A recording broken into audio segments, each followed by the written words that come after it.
Crimefighters. Special focus.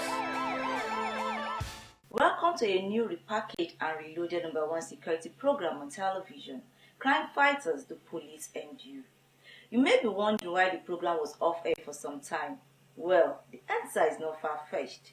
In order to bring to your screen an unequaled security program quality-wise, we had to go back to our drawing boards to repackage the program. With me is my co-presenter, Wumi Ibojo. Hello, our esteemed viewers, and welcome once again. Our first and subsequent episode promises to be very interesting and educative. Our spotlight will be on the just completed April general elections. The most anticipated general elections have come and gone. It was adjudged as the freest and fairest since the country's return to democracy. Despite the general acceptability of the electoral result, some security lapses, particularly from the Nigerian police force, was recorded in some parts of the country. Notwithstanding, Ngozi, I think the security operatives and INEC officials should be given kudos for a job well done. That's your opinion, Wumi. Well, we'll bring to you the post-mortem of the just concluded April general elections, the role of the Nigerian police force. Do sit back and enjoy today's package. Crimefighters. Special focus.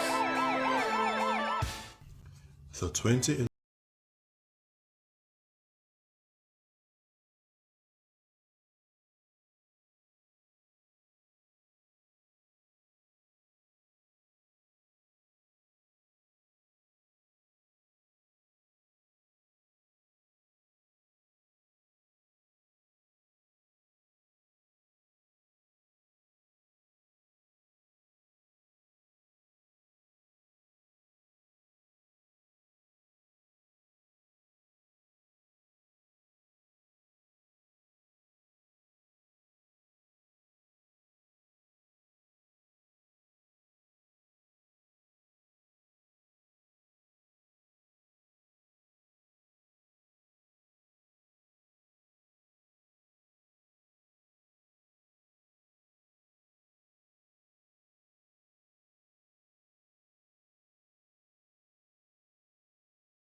police force was somewhat more disciplined and was not directly involved in impunity of sorts in many areas in, say, the way that it was used in 2007.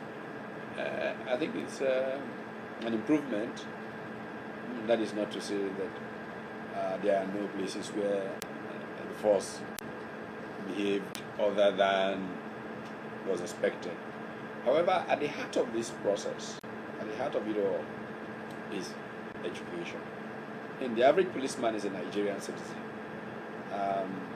And the extent to which he is properly educated as to why elections even take place, and why his life and the lives of those many people who are queuing up to vote are affected by its outcome, will help in how the police conducts itself in future elections. Let us not forget that part of the challenge of this process is a challenge of how we create loyalties. Policemen, being citizens, can develop loyalties, and these loyalties, if not shaped by certain institutional values, can mean that they acquiesce a little here, they cooperate a little there in things that are not probably optimal. And again, another point, the level of education of police people matters a great deal. I think that my view, if I were president, one of the things that I would do is remind everybody that policing is a very prestigious occupation. We should recruit well-educated people, train them properly, pay them very well, locate them in the community, and we will see policing go up several levels. I believe that the election was free and fair. And I also believe that the police contributed to the success of the elections. Well, for me, the police force in my constituency did a wonderful job, to be honest with you. I was able to observe that the police were on ground, that's number one. Number two, they did their job in such an effective manner and with good relationship with the people they are meant to guide, which was very important to me. But you see, there's no point in you saying, because you're a policeman, you have to infringe on people's rights. So for me, I think the police did a good job. To a large extent, I think the Nigerian police did a very good job. I mean, they are just being human, and they form a larger part of society too. All I only admonish is that we can begin to complement the activities of these police via providing them with necessary tools. When I say tools, not necessarily gun and other things. Adequate walkie-talkie. The help of CCTV camera in close-range areas too, I think it's a plus too. I mean, complement the activity of the police with CCTV camera, walkie-talkie. We'll have a better idea security. Within the limit of their manpower capability, the police actually tried this very last election. Because usually part of the weakest point in our election and the issue of election fraud and rigging is actually the security operative colluding with politicians to actually rig election. But that was massively absent during this last election. The April general election served as a litmus test to assess the preparedness and capability of the Nigerian police force towards ensuring the sustenance of the nation's growing democracy, and also served as a yardstick to measure the performance and professionalism of the force in handling situations of national interest effectively and successfully. But it wasn't all rosy during the electoral process, as reports of ballot box snatching, multiple thumbprinting, and electoral violence made the headlines. Most disheartening is the post-election violence that erupted in some northern states of the Federation, where about 350the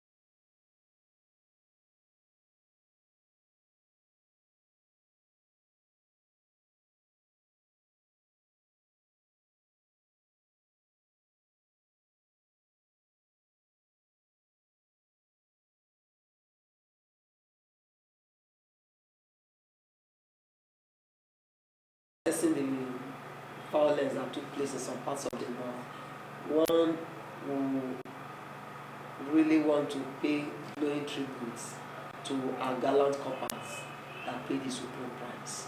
And one who also want to use this occasion to call for their immortalization. They must be immortalized because they died serving our fatherland.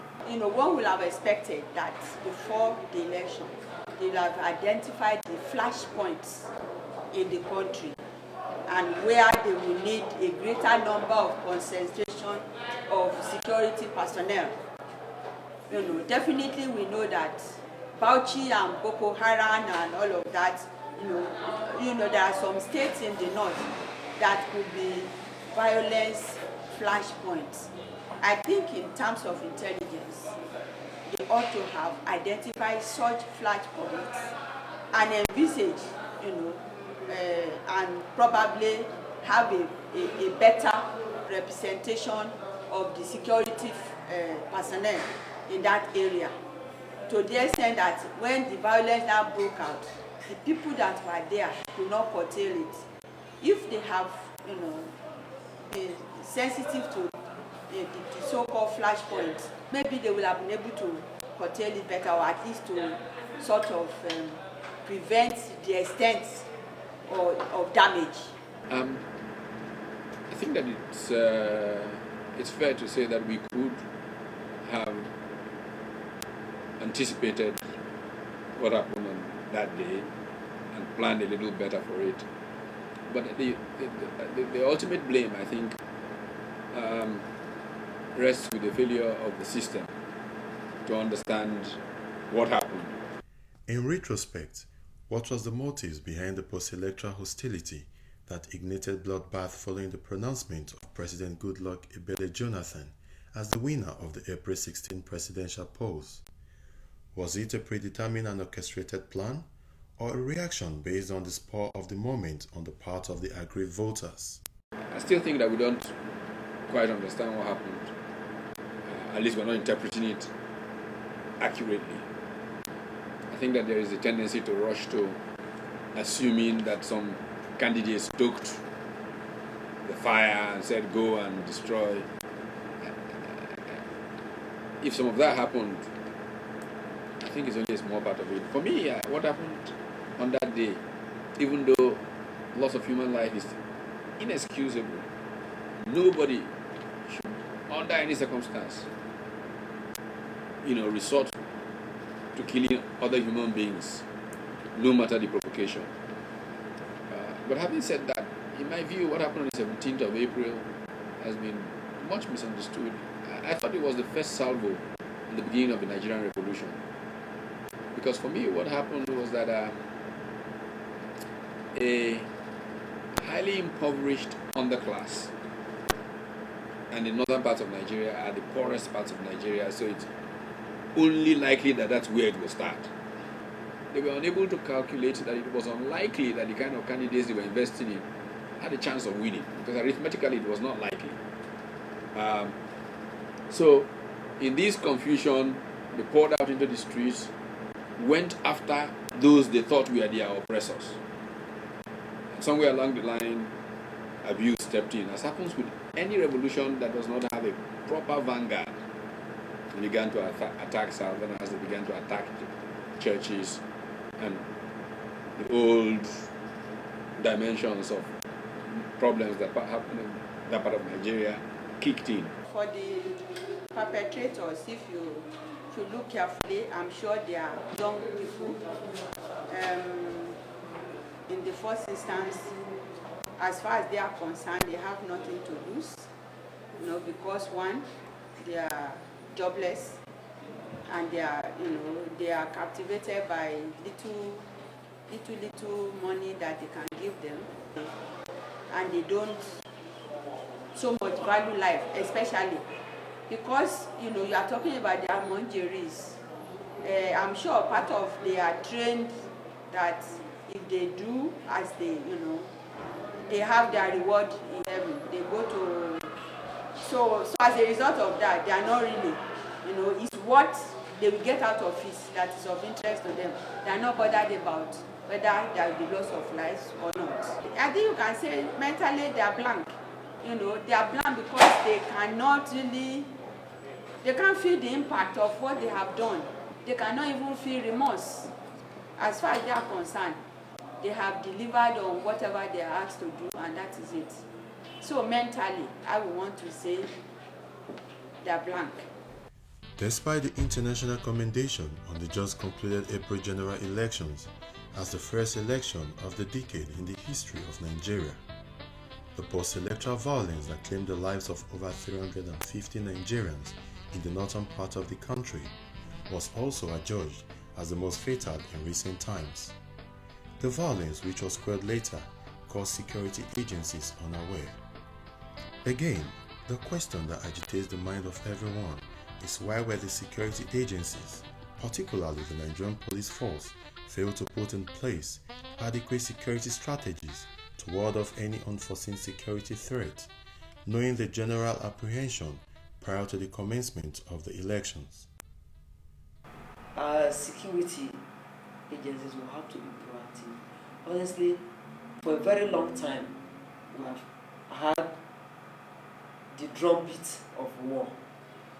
We've heard about and read in papers, listened to some of our television houses, why they had alerted the whole nation about the build-up that we're having, and that some parts of the country seems to be like volcano that will erupt.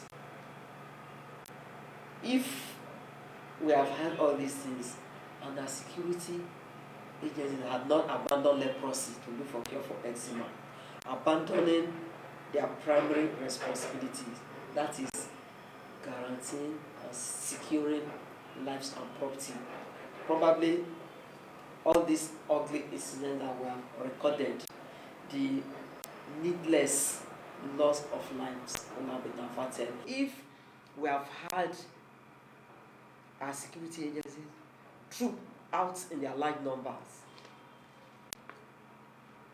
for goodness sake, this needless loss of lives and property will have been prevented. Again, we'll have governors that are the chief security officers of their respective states. And of recent, I listened to Bauchi State Governor come to tell us that, well, his own house too was burnt. His first son was almost lived. When he was a copper in 1979, he was harassed in Oyo State. That is unbecoming of the chief security officer of a state. If we had our coppers, if they were harassed, if they were almost lived and they were kept alive to tell us the tales, we wouldn't have had this national calamity that befell us as a nation. The first question you asked yourself that what's the number of policemen you have policing their society? We are under police. So it's not fair to actually assess the police when you have not actually, they don't have enough men to do the job. So the issue is not whether the police are, as a matter of fact for me, we have not gotten to a stage to even start talking whether they are able to do that. We have over 120,000 polling stations in this country. And we are supposed to have 2 of them in each polling station. So how many police officers do we have in the whole country? So that's the issue. And again too, election is a very, very massive organizational work that involves all facets of security operation. So it is actually not what you can actually leave all entirely for the police to do, especially in a context where, like I said, we are actually on the police. So for me, within the limit of their manpower capability, the police actually tried this very last election. Apart from the post-presidential electoral violence in some northern states, some states in the south also recorded electoral malpractices and terrorization of the electorate by political hoodlums of some unscrupulous politicians at the polling stations. It was also reported that gunmen stormed a polling station, fired Kalashnikov rifles into the air, and stole yet to be used ballot papers and ballot boxes before dragging off an INEC official in Ikot Efon, southeastern Nigeria.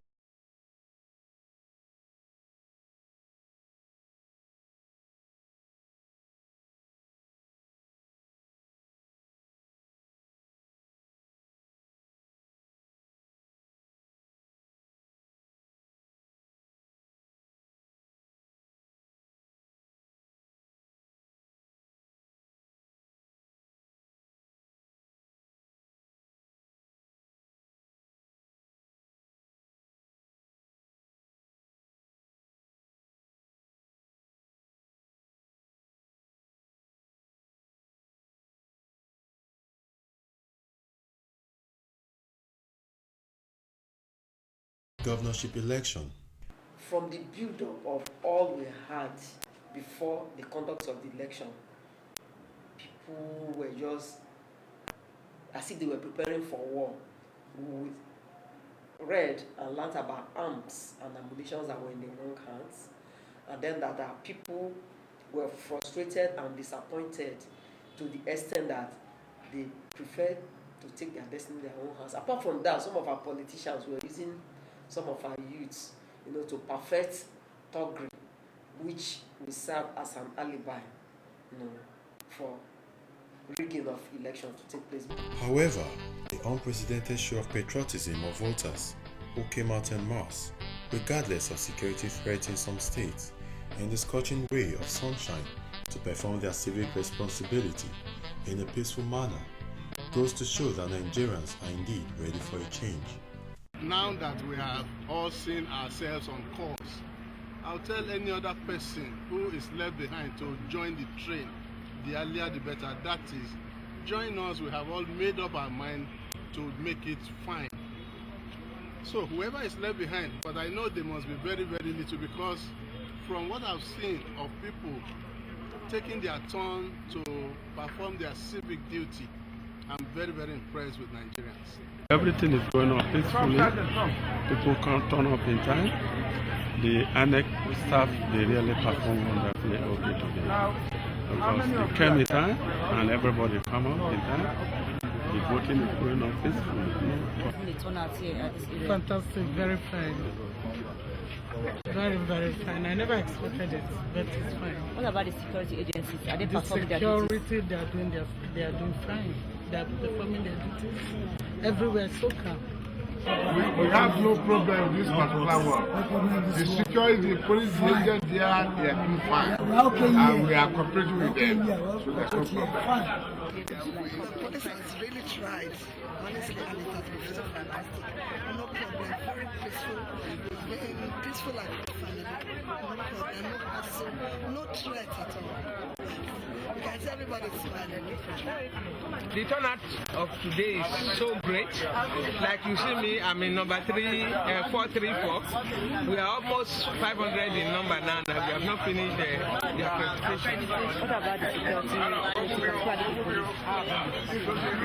They are performing wonderfully well here in this zone, in this center.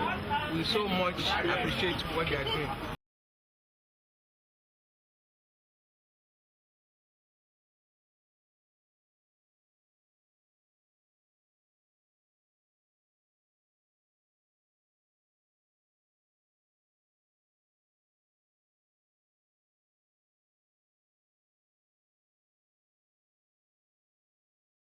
Congratulating Nigerians, congratulating INEC, congratulating first and foremost the public for being orderly, and congratulating us for being there for you 24 hours a day. If I tell you that I started this work from midnight yesterday, by midnight I was visiting all the INEC offices in Lagos to make sure that the security was good enough. By 3 o'clock, the INEC resident commissioner was the first person to call me, drawing my attention to the fact that they were going to start, the movement of their personnel with their materials to the polling units. And from then on, I never went back to bed. I kept calling my officers to ensure that they are escorted. In a very, very long time, there has been no election that has been this free and fair, and as a matter of fact, this credible. Using this media, this opportunity, to join millions of Nigerians in saying congratulations to the partisan politicians, to INEC, to the electorate, and to Nigeria itself. But this is just the beginning. It appears like we're beginning to get it right. Indeed, the men and officers of the Nigerian police force may have put up their best in the just concluded April general elections, given the personnel and equipment made available to them. But the federal government must make it a point of priority to properly equip the police to face